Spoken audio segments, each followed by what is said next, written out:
And some ya SCCA wo my Ghana mu ni aboabo bia no e de besomo se akan kasia ya to the prime time. And someone ye de eba no edoso papa semufo ato ne boase. Waso ne nyina so na de bedi akotene eni.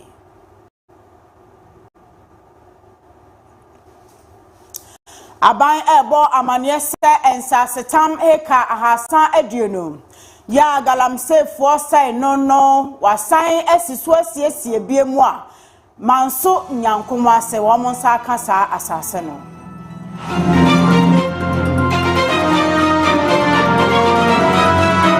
Do opon koma ofuase ayere bimra shebedwani si wo biso. Gala eye inflation eho ensensam. Aban si January eso hwan abesi 3.8%. Now see a si for more sa enetiana.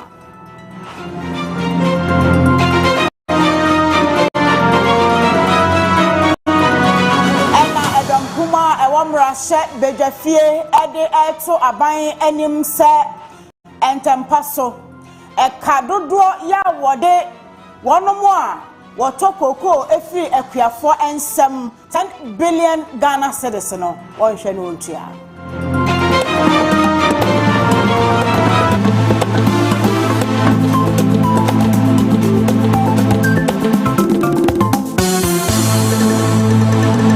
Sansama mabobo sweepi ka ho ni nyina di ka edihwedi tie na anwumrei ye bekenkan dia sommo masomfo eyeme AFIA twumuwa Kaakyire mene Obrempong Lisbon Perry.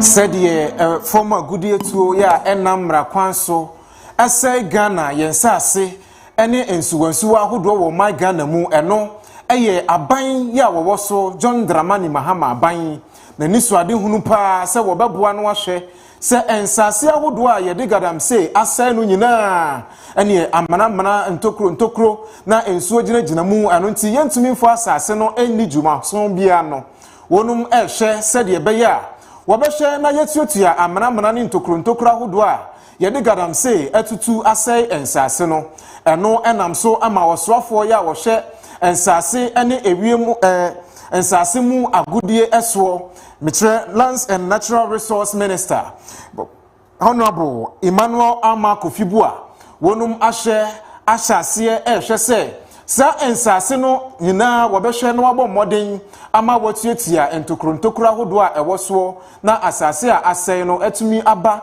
abegina brani amiatimi asande adijuma eno enam so ma wonum ekopie mu ewo manso nyankomase ebra wonum etumi ahye ensasetam ahodo a ebese 25,000 acres 325 hectares ena wonum ahye se wobebo modern bia se wotietia sa ensase no ama asase no etimi agina brani ya ebetumi adijuma foforo na ebra ononyamfo ama kofibua eni ensentrofo edi nkomo no kase eyaban no na komaso de eni na nani suade hunu pa se obebo modern na watu garam se sosa se de beya oman yi ye japade ya eye asase eni forest ahodo a ye wono eno so ye betumi abo ho ban sei na woka no na me koye reclamation na am sure sir o se me be ya de kakra yi niema kakra wo.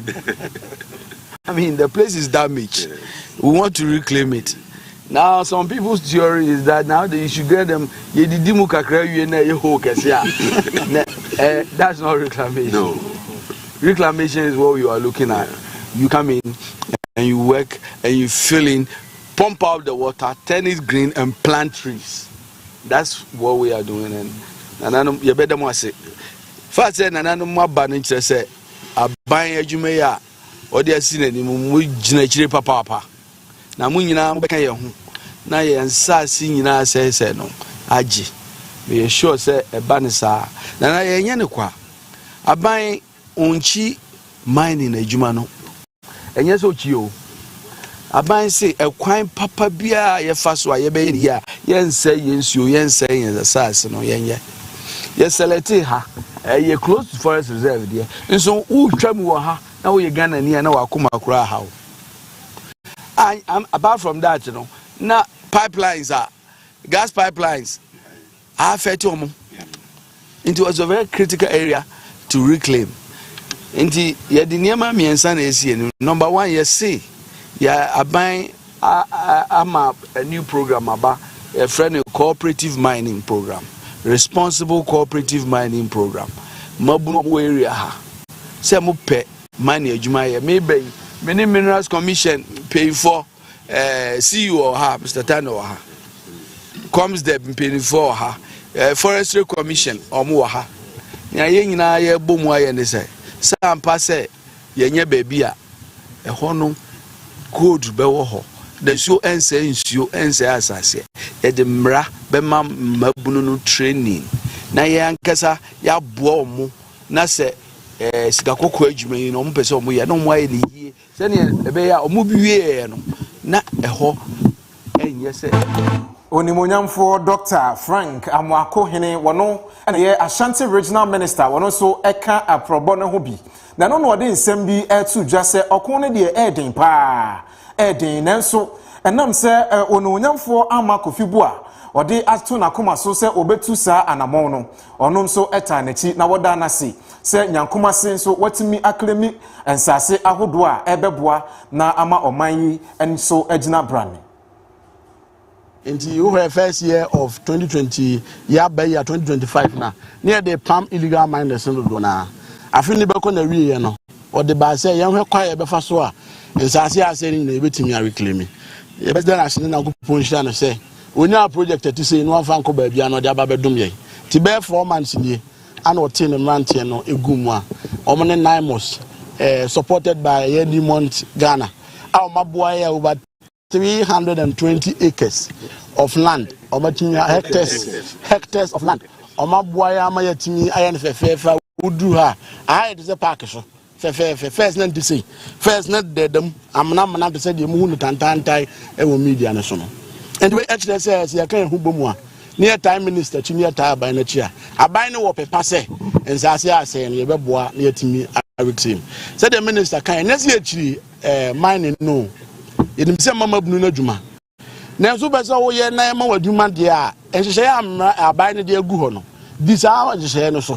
There's a cooperative mining. Monka mum nipa 15. Mo register cooperative, mo register. Mo ma ye hu, ye be ma mo ba bia, mo betimi atu a, empanifo be boa mo a church dem, mo amon say asase no, na mo say nsu no. By what is all them ran be show wonsem no kone nam forest. Any nsuo so na aban no so mu dia, me pa che obi anya dey. Anyhow. And the Jumadi on the and I know me better mercy, a better ministers near Dampenifua, a boy as said, you can this you are one a bear, one in penny for one and anum, woman you call my said a bear, Jumadi didn't care about, you know, that you be answer money about and as I be. A man see South, mention a catch a penny ya, or Benjamin, Marfo, and so Edin, 70 be at Sujan or Cassette, I am when you knew. And Kamea ye said, Sir Jumadia ye shall na chrono any or my moon you na enim say. A your no one agina to me so, not wo to sana mono. Na nay, one casamo de monia hunu, said minister, and a regional minister, a two and among abahun, say, and I watch in Simu. Yeah. Today I'm very happy for this visit. In fact, when the project started, there were a whole lot of pressure, demonstration upon demonstration. People were saying BC had brought soldiers, a whole lot of things. I couldn't have sleeping. You couldn't sleep? I couldn't sleep. A young, fresh DC, just 3 months in office, pressure mounting on me. A lot. So I'm happy that the community, they have seen you, the minister himself. Yes. So they understand that it is not my making. It is a government project. That's correct. A whole lot of people, even people around me. I'll end here. Today I'm happy. I'll sleep. Vindicated, that's the word. But look at the land. Yes. Isn't this what everybody wanted to see?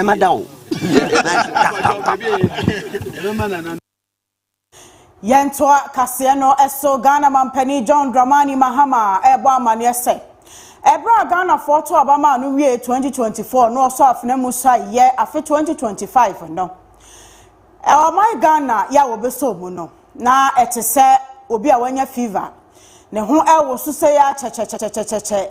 Ni ti pai no na kire se esese won mo ekope aduro de manenom. Ne wo kan akosi nyina ne se no man sikasam ne ntoto ya economy no na yare. Na niema enkoyie.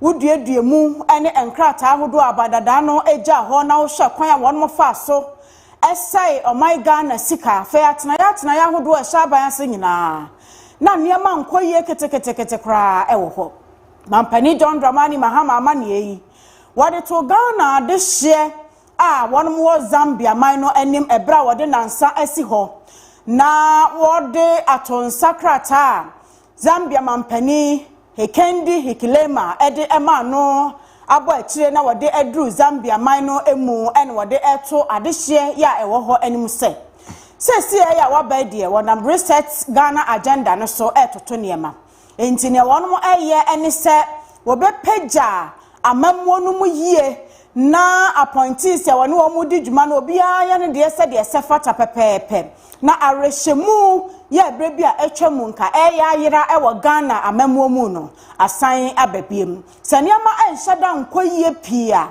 omanfo ntimi mo no subo bebre fi se ba bia obe hu oman no na enhyada enkoyie a afei ena wono wo boaboa eniema ano yi. We inherited a country that was sick, let me put it at that.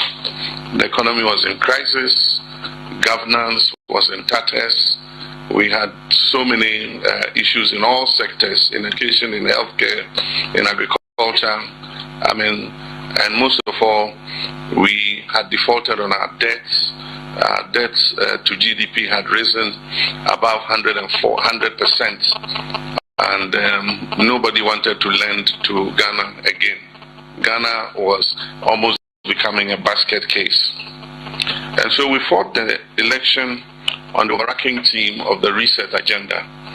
We said that our objective was to win power and reset Ghana in all sectors. And I likened it to when your computer freezes. However much you punch the key, it won't freeze. You have to reset the computer and then it will start working again. And so we said that Ghana needed a reset. Now the reset cuts across all sectors.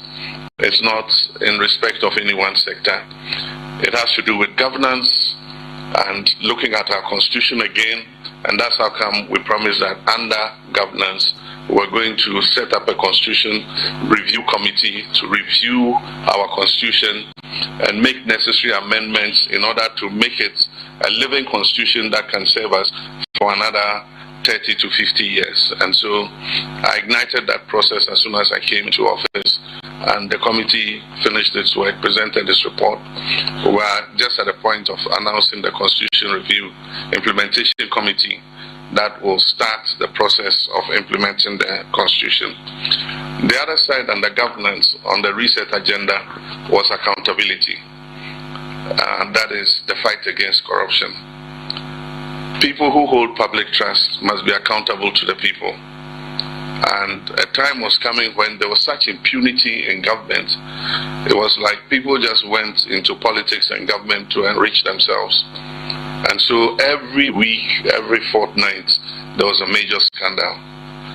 And that was part of the reason for the loss of trust in the political elite. And so it was necessary to come and bring that to order. And first of all, to look at people who had abused the public trust and hold them accountable. But at the same time, send a signal to our own people that if you cross the line like they have, you will also find yourself in the same position. We'll have to deal with you. I'll not be happy about it, but I mean, it demands that if you also abuse public trust, the law is the law. It must work and hold you to account. Abayi enkunta bufo penyin Dr. Alhassan Idrisu ono ena oba omai Ghana mu a wo hwe enkuntabuo eso na no na naso ye no de betu dwa se wo ba omai mu a sedie yedwadie eho nsem etie ene enuoma bo sedie esi kosoro ntentem anase ebetwentwane na ase no enkamea yese bosomi yewura mu no ene atia ba fompa te ohamu enchichemu miensa echiripo enwoche na atia abeduru na no enam so ama emrase bedwani edema ofuase ayirebi wonum emrase bedwani kojo opon enkroma wono so ede na no to nsansem ne mu bi no woka sehwe mode enkotabu ahodo pinu na mode ba abonten mode ba yenhu ano wona ewodwom ene wona eto niema wo my Ghana mu nyina no sabi wonhu hwe eno nti ebra aban enkontabufo panin ede ensem ene nchiremu etudwa no sei ena woka no. The data tell a very clear story. Inflation has fallen sharply and consistently over the year. Price pressures are easing across most components of the CPI.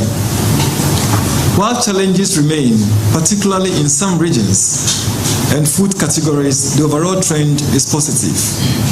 This creates space for planning, confidence, and recovery. In summary, in terms of numbers, we are talking about January 2026 recording an inflation rate of 3.8%. Food inflation at 3.9%. Non-food inflation at 3.9% as well. Goods inflation at 3.6%. Services inflation at 4%. Inflation for locally produced items at 4.5%, and then we have regional differences, which shows that Northeast recorded the highest inflation at 11.2%. Now, say woko piemu o mrahye bedwafia ye wo committee ahodo pinu a ewo ho eno na economy and development committee kojo opon kroma or ranking member eno odi na no eto inflation nsensemi bi no sehwe wona inflation ne fa onhu wona eto ade bojom ene ade nyina no bonhu de aban enkontabufo panyinin ekan wonhu bi ewo won botom. As I'm hearing that figure, I'm also getting a lot of messages from people who are saying that what they see on the market doesn't exactly correspond with that. I'm sure when the government statistician appears before us, we'll have an opportunity to interrogate the data that they have and match it to what is really happening in the market. Many of your viewers and listeners, they buy from the markets, and they will be the best judges to tell us whether what they're experiencing on the market is 3.8% or not. Going to achieve these inflationary targets is not actually tackling the supply side.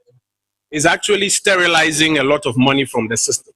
You recall that around October, we told you that the government has sterilized about 60 billion Ghana cedis from the system. In other words, that money is being sucked out of the economy, so people who want to use it to, conduct transactions can't even access it. So it's one thing they're doing it on the demand side and telling you, therefore, that inflation is down to 3.8. But when you go to the market, you see the real rate.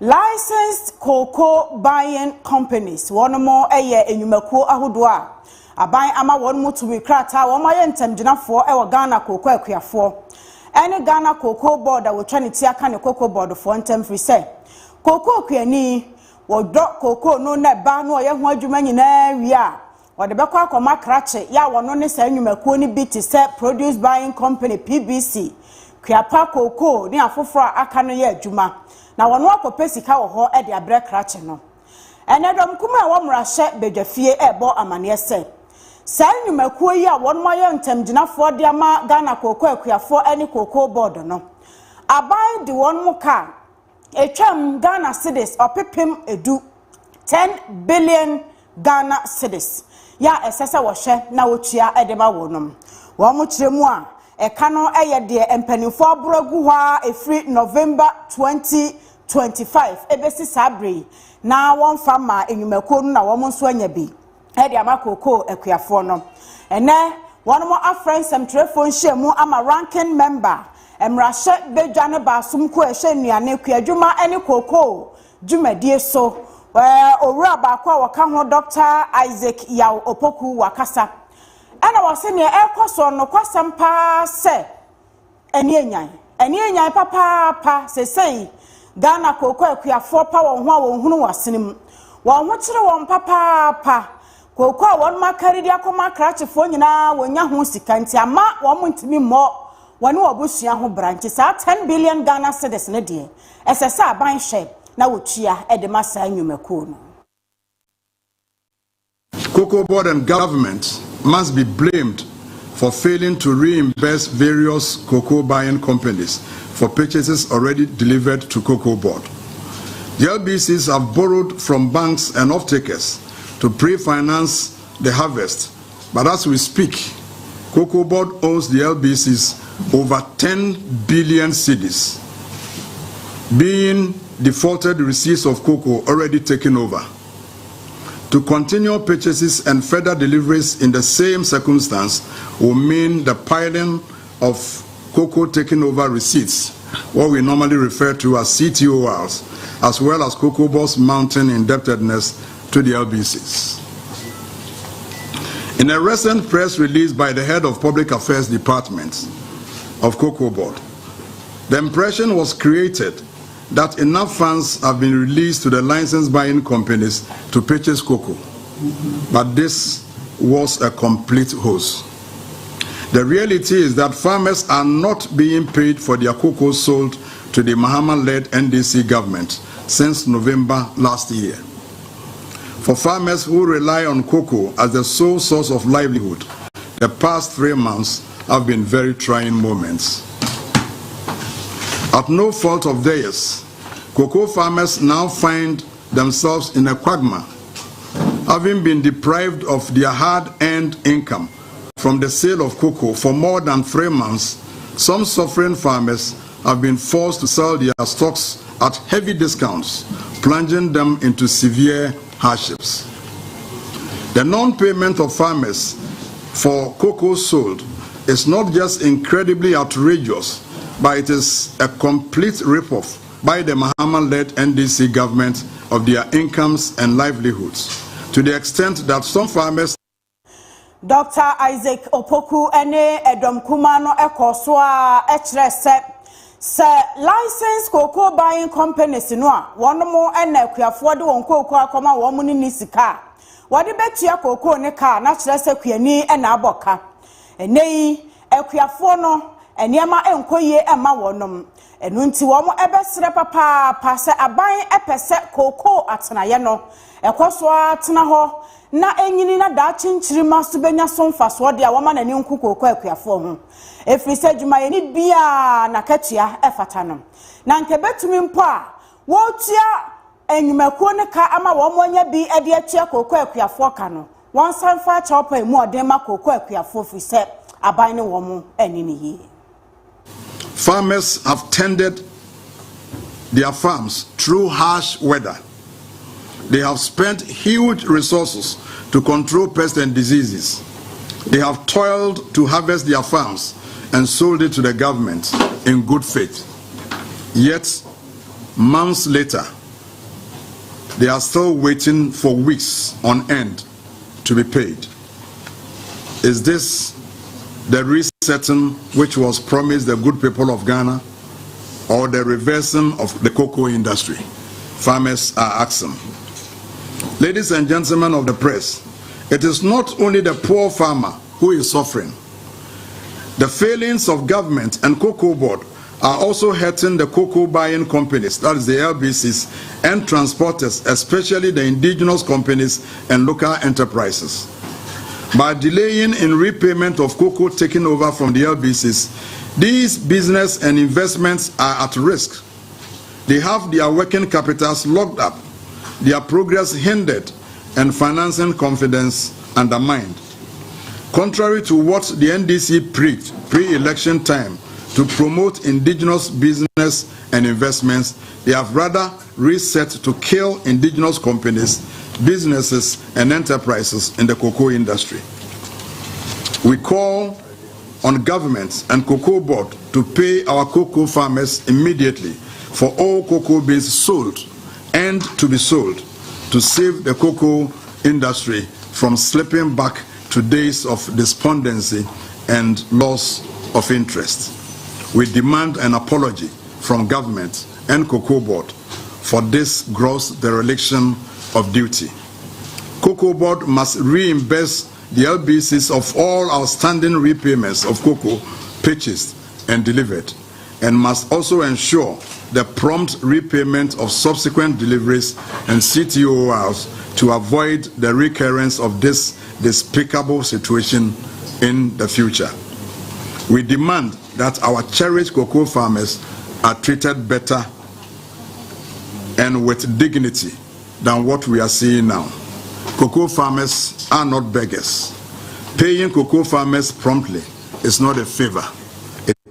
Wasansem kronimu a cocoa akuafo ya wonum ewo asante mantamu wonso ede wano atonsem ne bi na wosu ekire aban se wonhwe na wonsika akamu no wono so entua emfama wo mu efise wonum anya botre akwafuom akodo ati cocoa wonum efanko enkoma krachefo se de beya aban betumi anya cocoa ni bi ede akọ adwaman so akoton na ba abeboa oman Ghana nyina afi wode cocoa no ekoma krachefo a wonsika wonsanka de wonum bedie kura ho ayeden anu nti sabi wonum abamumpo abu se wode won ho ehye cocoa fuo eyemu ebra cocoa akuafo wa santimantamu kwabere east ehonum ena wonum ede sa ensemi atudwa ofenso namon ene enkura hodo a eka ho sei ena wonum eka ye nso mi dini nyina ayi tutanya meche na yeme de se onso ubisa ye sa asem wa hwa some ya blanti se bi koko ba se ye nyina de ho jimi se ye be yibi enso so na afuwe no e baaye no e ho abekire paa timokura de maka cha mi de se mesa koko mase because obeye adwuma abla yontu akade am yadu abani ana me san akwa yusu mi kai cause me say ba sa so a mlantie no bie ni ho a ode ne ho be hyeku adwuma mbi because yes a yin na ya ta obi apa ba ya no kase wa bisami he said the abande said the here na mo apa because ye mako school e gina we me ba panyin or SS3 this year do tosumi sa omuso so wo yes 3 ya omuso baby you see sika kra na me de e command kra na kra ye de ama me nye sika nti de how be blaba nti de e kan sa aban ye sere ne wote enka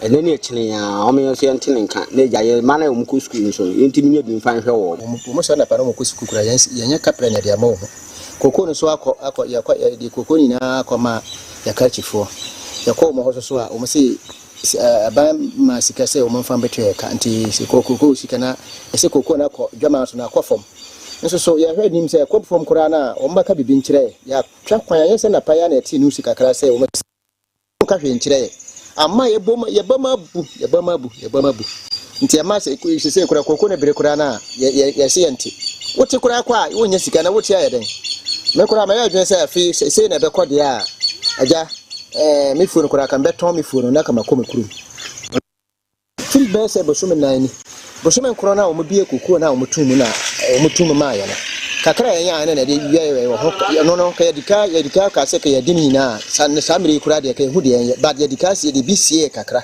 ono na sport ya kakra ba pem samiri ya da so tie ase won kire de ya ti na bo so me be miansa na nyina de ko nyaa yimu de ya nyaa de sidi kakra hie na na de wiye ho sa ya mponchi kura nyina ya toni na ade ato burodi ba enti yesre no se onka bibi maye onhwe na wanye bibi maye pa nyasa ye ho kire ya maye kura no ya kura nyina no ye de ho hyem se ye dokoko na ma ban no so ayemfa so so amase se no abase ya amaye nyina no ye boma sabu wo a wo fise wo pese wo kwa kwaje sa asesa ye koko na ama obi kura no wo sika se wo de kwaje koko sa kura na no kura ma wo boma bu se de no ye tinka blabe last 2 years na se de ne kono de na ehu se be boye but de kwai de o man hwe na o man ye bibia ma ye pa de a ma se kura de me gidi se ko eduma ne de koko yi ne kura de ye ntumi ye biem ye bajai kariki da sekana ya nya seka ma tia ma de ya kan ma se abanye ma o masaka de se ya chen de seka be ba kariki fo no ma de ne ma de tia ma seka bia ne butum de wa de ton nchina na se de ko toss am na as the de ko toss sisawa ba di na na on de ye nimbi mbia hu nimbo de a betumi atwa koton a sika bia ni o na ebe de na e betumi anya ndi e kokko sika na na ya chen enu me ho di te ba aye de aso mo beti aka okay wo ka se won to na ba wo ka wo nananom koko akuafo wonum ensem yi so ena yebegina na yetwa ye ho aba sima ye ba yedede aka no ebeto also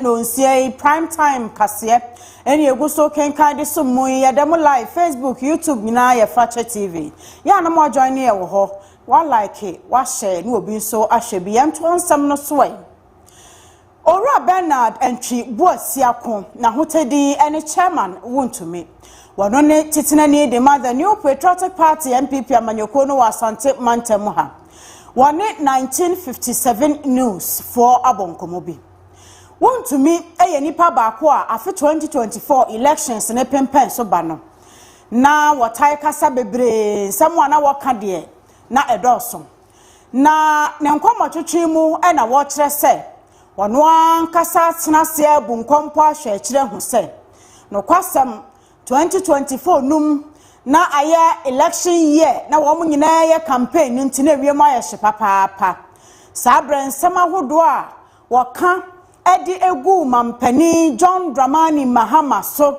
na woye candidate de ma NDC amanyoko no wokotra ahye na eni kwan se okanesa nanso na akwakoye campaign ena wono mo ye ni gidigidi nti no wa hunu sabre no se wafom ti se sie ya wo hunu ne sa no se ekoba se one mampani John Dramani Mahama edi mpu na esese opana chawa wono wontumi wonso emro achaw paso why not obeba fom na wodi achaw pa bia esefata ama omampani John Dramani Mahama efise enipa enafum nipa na wonu hu na opa chaw so a yankopon kra de boneche how much more nipa enti ono de wo ka ama Ghana for atiase se woni mampani John Dramani Mahama hia ne hu kohia nko a achaw pa no wode ebema no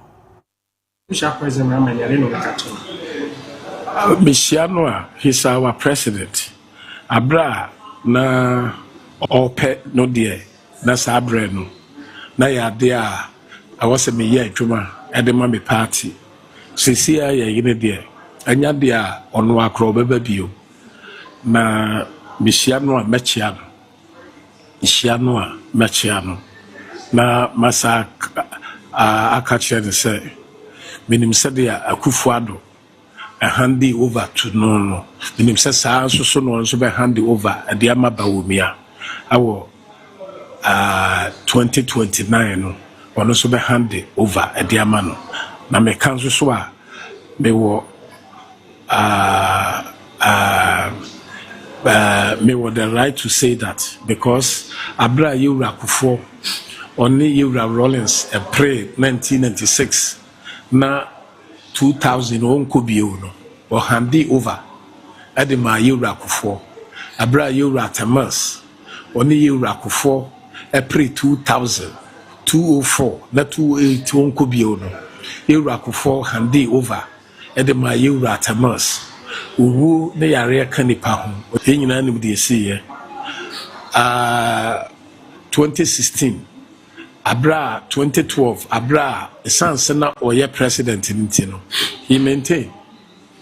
Anna 2016 Akufuado Abaye Yura Mahama handi over to Yura Akufuado. Anna Yura Mahama Esami Yura Akufuado sa compete election 2020 election 2024 Yura Akufuado nkobio or handi over Edema Yura Mahama. Anna election 2024 a Yura Babud Baumia and a ne Yura Mahama a contest year until election 2028. Onko Biono, let's just say election 2028. Yura Mahama will hand over at the Amayura Mahmud Baumia, we near who to so strong qua ewo ema ye ewo politics no mu a ye betimi de agina so e de akasa say you know say election 2028 no MPP ne be the president Mahama will hand over to MPP or Dr. Alhaji Mahmoud Bawumia. No be pana cho for bibia wa kan tia na. Oh, see ye ni pai. Say ye ni pai. Edru the bia yenson se smaka bibia tia no a obeka se de enye menye ena de yenso menye enti eno de menson se afutu na menson che mepoacha wonso what I said say my bibia mofa so mu ni adwem. Yes, make I say I'm sorry. Yes. I'm sorry.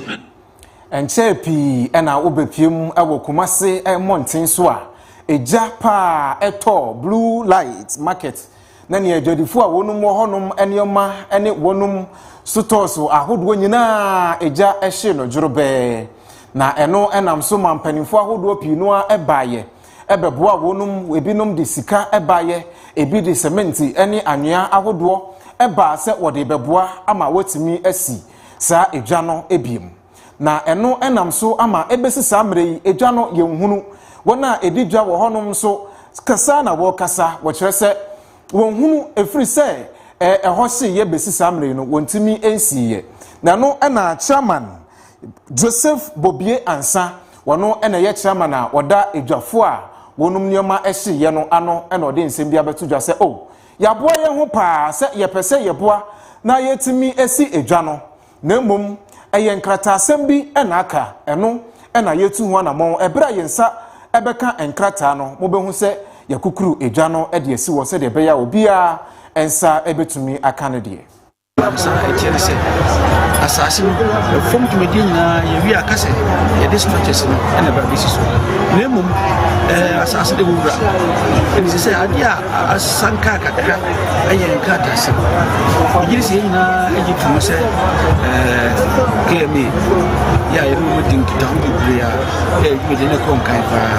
Now, Sisia, the Asabitum Kaka, yeah, came before no idea of who said, Yamu didn't say about the consent that every level population. Assassin baby a release. Then some quite consent that I fed Medina Yedian. Until you do money. Ama you turn among Akon and you see no share.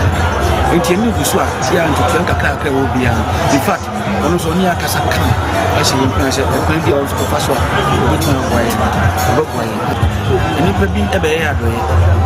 I don't know by Tumejibia nina tukata so ntia kasa so e se tumi boboy ntia ko meeting e ma nyina gitu se sanete de ahyase no ye budget 20,000 you can't Ghana cities so we cancel can to risk 200 million say individual bia obi ntia na fa en shake media na se na ye jijia nya success can na media de bedia no ba bi bedu bia no ne asahe sika be hia e betim de ato so a no media no etimi obi pe nti gusu ya radia bin sikano ya yi tutu kakra ya di obi aba no bi pakotwa de atoman obi aba no kokwa de atoman ye buta nyina de se ade potia ye pen en me pese ye bi eni se si ade senka e be hyase anase en hyase no ayen kata kakra ononyamfo Joseph Bobie Ansa wono esan ekoso ade nsem ne bi etudwa se hwe enam sempanimfo ahodo pinu ade sika botin ahodo eba ye se wode beboa ama yesi edwa na ebesi samre yensi yeninti ensema enam enframam ene abontin de obi eka ene se sika no ya use no basabasa anase ye di sika no na no ena wo kan sisudua eka se hwe sika no omonse no na mum waboa no pa ya eno so eka ho bie ena wode ebeboa na wode asi edwa no can say, Sika and Saka in Milan. So be the Kata Mass, my own point and the Kata as well. These are something in our person upon the top of no country. Standing in a buy, the Amai or Kata Michi. The Sakai, the Jai, in us or Kata. It is the American said, Yantimintra, Uncle Gubisika said, they are just can do and the Pintiminus. And the air can say, the Shomo was a skip, yeah, and Sabatu from. To my dear, see it, send a baby in a hat family. Yes, you're never able to and then you get to my country. The American said, you like, baby, I could so do more because what you buy a pine in this will be and you say, no one said this can get and it's getting it and you have been to Sapa. The can say, yes, see a generation. Oba, Sika is 20,000, nobody 1,000. No, every 500. I go pass a message and to me, to within a session, and you came up for flying. That's not say, yeah, anything. I mind it, because it is South Coast and South of Canada. If you say, I catch them, say, you will have some time market in your a book from the year, a month of your about 1819. Yeah, Cassa, you might came upon Chester, the catcher is out of me, and you will. I'm a watcher, she said, a tiny who said, a year said, I sent you to me, a kid, a tiny bit of the Ashas, the air can say, a young Yadi yani echre doman finfini mensin kropon emona ehona abwabo number 2 primary and JHS ewo headmaster ya wada school no ano ora Resford crying ene semtrefo atwetwe nkomo na wode womo kosam ene wo hawa wonamu ewo school num ena eto mpanimfo anim ne haw no yekese pa ene sen wase abwabo number 2 kindergarten ene primary school no eben abwabo number 2 wonomo emusieye enti ensuo topa enkan ya eframusieye hoba no ensem fata dodo no a efri nkrofo na adwiri agumu na ensuo no san kwaka ne saa na ama ehotu kankan enti ama adekire ne adesua kra nya akono ana nkwada no kra so atumi aconcentrate na wonmo asua ade no ade ba ko so ya rehosam wo mu ne se wonmo a efri kronum no ekwa akosie funu bia se ye da wo kosuku ankwada no wo classroom nyina no suku numu an wo mudi yi kwan ekọ asieye ho eba saa adaka no so wonom na wonom esu eba no na nkwada no adwene afradesua so eba ne saa dodo no anso ebohu frise adaka no kra wo mo hunu bi da wo hunu ne saa na ehu ene pata biribiri abowon wenum nyina ka ho bi amedu ba bi ankwada ne bi eta yare pa frise enka efri asieye sebimpredi asafuna yesie no abosumi pi emu ebade ensesanka wodasani kura home ekonimu enti wode adesere eto doma emfinfini mensini assembly mpanimfo anim se ba bia adro na to apenten so ayesu frem mpanimfo to omumeboa na matena school ha chede kakra na mpen kakra na madini ha no ha kakra mahunu school no ehone ye afunsie na eben ye no emwaye ewo kwan bia so na bridru say yesua de a community so besinya yi wo weekdays na ye de aba school no brebi wo ha betinyi funu no de fa school no ebe sen ko amusiye ho na nkura no so wo classroom ndi ekobasa na nkura no agitwi api abontin epase bedi amunachi ekwa amusiye ho bi nti ye de ye besere say community ni aye school no ena school na nkazanga so sanye community no nti ye besere no nanoma bewo aboabo number 2 asase so ase be mwaye na se bentimi nyi amusiye no mfiri ha ben fence amusiye no emfa maye senia ebe ya any stable ye bra ye kire mofra no ade ena afi nso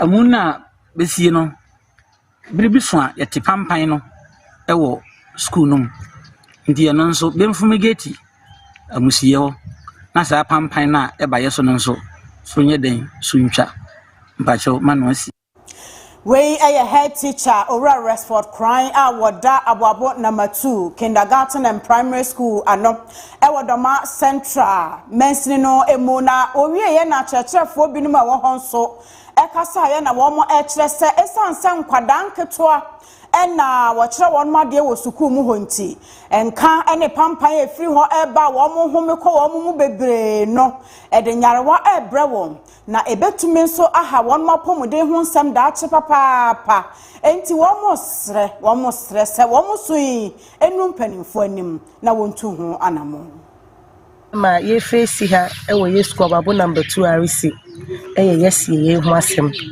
in fact amani a ye hu ni ha no edu baabi ana asefem ya tu hu anamo wa ye nyu obi a obeboaye asiye no nsuta asiye ni tupampan nti ya ye wo sa blog ye ni bi me fa ne se de ye bre eche omo ha no ene aduane foyi sensuta esanse amu no ebi abubu agun tinso ni ta pampan no eba ehu aye san kankan ni keji fon klanketo ano pampan ni huwa nti ye pon na ye kofia na nkula ne de report ni kodu fia ade achi nkula ne mma school edi ba bi so na nkula ne yare esan pampan no nti nsuta amane aye hu ni ha ne de in fact ye bre ewo ha na Miss Mitchell de wo nam Abuabo number 2 arisia how back ye wo pa e wo school ha esie ni school dan no kre esie ni ben school no dodo first nam wo Mitchell de wo class we year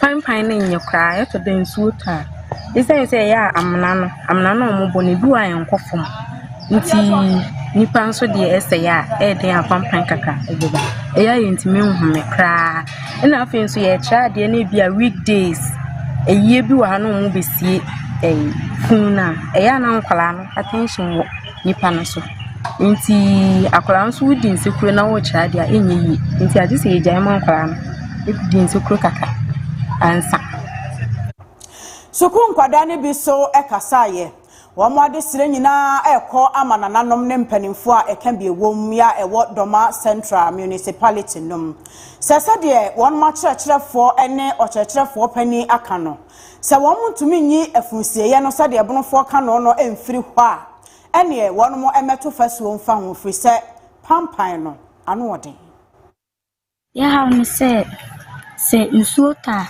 ne asiye na yawan pampan ni tuba classroom ya ni enu anu da yale ye kofi e ka kire maame no ma be mankula no be school so a ya ni ye disuya no ntimi nkwanu sa ntinka yesele se be me asiye ni fi ho mai ni asiye ho to metro won for school ni se pampan ni ntimi ni school ni e sa ni ye yale Jindi aje some the phone ba too fast nkwane nyina ho anu mu dwane ne amamo school so nkoso nkwane so anu mo yara tum ka cho anu mo anu pese mo ba school no nti ana so to so company tuba class o nti ese mo sen ka munya amuni fi ase mai ya bede ambulance no ba ya ni yesulonti yenti bechra de na yenti minti Lesson paying for year from seeing Sligo,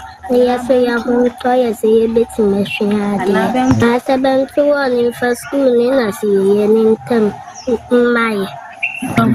Me didn't disappear. So, what the ambulance neighbor, ya married me in free at the Siena years. Now, Carlos Susudo, I'm a union or mobile and chair class at the Siena. Into me, Siena Senior, ye pen.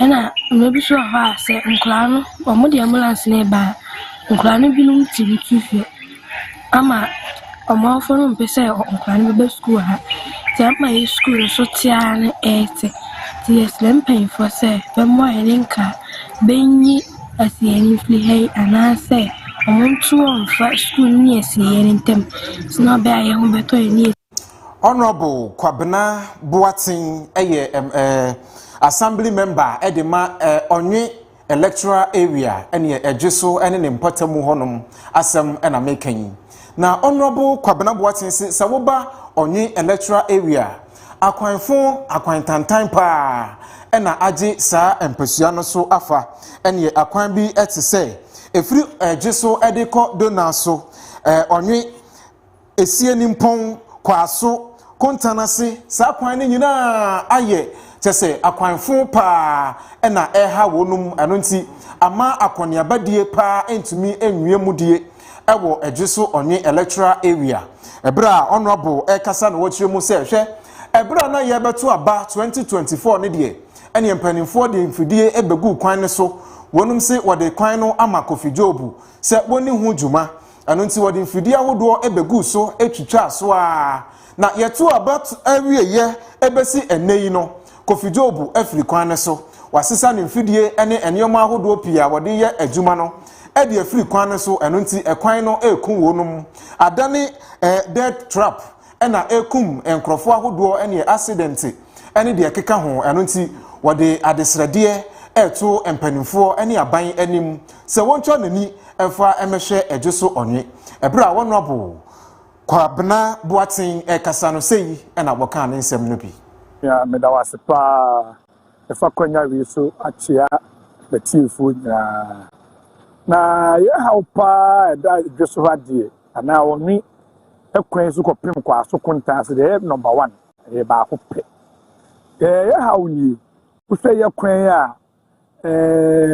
a kwan na tete apansam usɛ mu a kai entimi enkɔma na nsu to yɛ kura de ne age gon kura ezo hɛ school for bia o sɛ nkom fa card kɔno ɔmo nam fom so tama sɛ yɛ de nu onya aka bi wɔ hɔ a abatan aprimfo bi wɔ hɔ a o sɛ nka ɔmo fa kwan so a ɔmo ntinya dɛ enya ka enkɔ emma sɛ sabia bi sabia nya we so de yakwan esi akwakoye na ye pemfo na be fa kwan so na wotam so ye nkwa so fa kwan so fa so angodu fie na osisi ahwe ya tese de ukọ hospital eti ye no be challenge be ne ye fa no ye kwan so ye ko twifu ati mmokwa na aban kra chapani ya wo ho ayo nonyamfo Isaac Yosen wode adesre to aban anim se obetimi akon atu galamse ase no wadi sunkunim kra wogidi se esasa wo bra champagne emfidie no a wo mo ekra edebe o my Ghana mu no fi se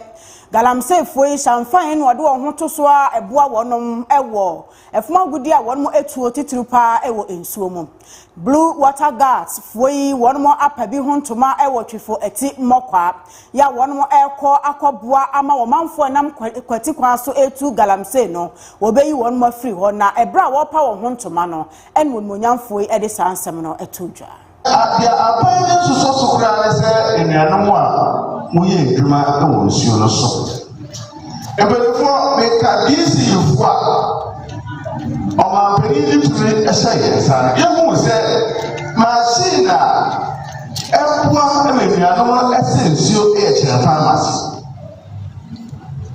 ìtìdẹ̀bí a mìtìdẹ̀bí a mìtìdẹ̀ sá náà wà ní sẹ́rẹ̀ sẹ́ mineral commission pẹ̀lúfọ́ ẹ̀mọ́ ẹ̀ ní ẹ̀fọ́ tàbọ̀lọ́ tó kyànfà machine so because nípa ní bẹ́yẹ̀ ẹ̀dwuma náà wọ̀nyẹ́ kyànfà machine ẹ̀kọ́ ẹ̀kọ́sí nsuo so a ọ̀ntún yẹn ẹ̀dwuma ẹnu àná wà wọ́n yẹ ẹ̀dwuma náà wọ́n sọ ní àdáṣẹ́sẹ́ ṣáàkì machine sẹ́sẹ́ a wọ́yẹ́ nìyí a akyá mọ̀sọ́ baako mìíràn ẹ̀bẹ̀sán sèé diẹ nsuo sèé diẹ ẹ̀yẹ no-go area mìíràn sẹ́ ẹ̀no ẹ̀nà ẹ̀gyina so a aban asẹ́ sika afẹ́ ẹ̀mẹ́kúrò ẹ̀mpẹ́mpẹ́m ẹ̀wọ̀ Ghana fẹ́ lẹ́yìn náà sẹ́ yẹ́ nìyẹn a yẹ fún ọmọ bro Steve Agbo ono ena ejina osoafo a wo hwensa ase ne obo ade ne pa eso anemu ena wode adesreto na nanom anim se Blue water gas fo na ban na asoma won ma wo mo beboa na wako atu galamse ase won ta won mo chi no hwe se won bambo ho nsem so ebegina pemem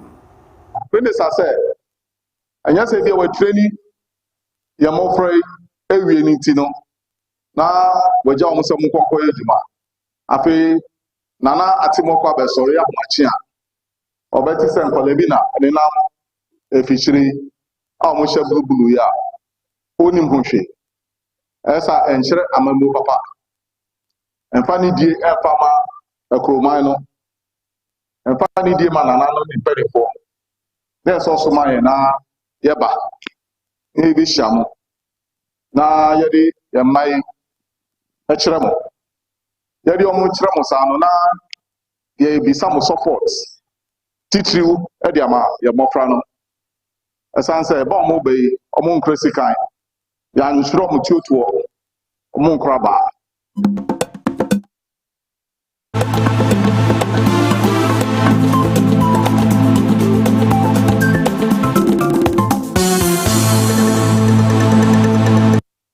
Omaya de share nwumre no nsi akasia e de beso mo of Ache TV so na ha ne de nyina eba awieye Millennium Construction eye adwumako ya wo mo abene na wakwadare pa ye ewo adansie ene ehone amaton ahodo nyina emu enti ebia na opasase ato say ye full plot half plot quarter plot baby a opanu ato bia Millennium ena mekamfo akrewo wa asase dada na pesa wo ton de sika ne ya de foforo Millennium se fabra na won mo enton ma what was us so dream house esiswa Millennium for 15 years experience our construction one contractors are Ghana ha what me see dreams money reality was how to dance here hunyama ahodo nyina bi fa number no ego screen ne so no na ne mpani for enkasa womunti na nwumre ya somwo gifted icon reality show season 2 street crown edition ya bon kaya se bre no aso sa obeba no obefa forms yankopon ama wadoma chede wutimi to nwom wutimi rapid ebre no nie fa number no go screen ne so no kai boy wonti bibia ase a empanifo ebe kire omu ye wo bantma ye ne presby church de anim hwe wo kumase he ya wa so betimi asimu pampan aba no abefa forms na ya ma stage of dreams free of charge na wo de adawadoma chede edi enwumre ya kenkan fo ya beso mo ye me AFIA tumwa Kaakyire menimenu abema Obrempong Lisbon Perry ya da mo nyina ase emamombo enhwe